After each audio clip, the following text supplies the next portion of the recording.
فخرج النبي عليه الصلاة والسلام إلى تبوك ووصل إلى تبوك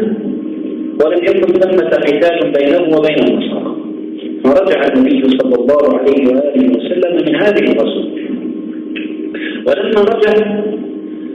دخل من منطقة يقال لها ثنية الوداع، فاستقبله النساء والولدان يقولون شعرا: طلع البدر علينا من ثنيات الوداع، وجب الشكر علينا ما دعا لله له. وقد بين ابن القيم عليه رحمة الله أن بعض الرواة يذكرون أن هذه الأبيات الشعرية قالها النساء والولدان حين قدومه صلى الله عليه وآله وسلم مهاجرا من مكة إلى المدينة، وهذا خطأ، لأن ثنية الوداع بين الشام والمدينة وليست بين المدينة ومكة. الذي يأتي من الشام يدخل على ثنية الوداع ثم المدينة،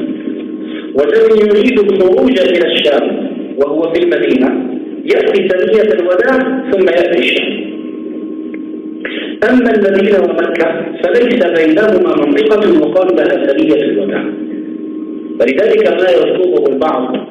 أن هذه الأبيات قيلت حين قدومه صلى الله عليه وآله وسلم إلى المدينة مهاجرا، هذا خطأ، والصحيح أنها إنما قيلت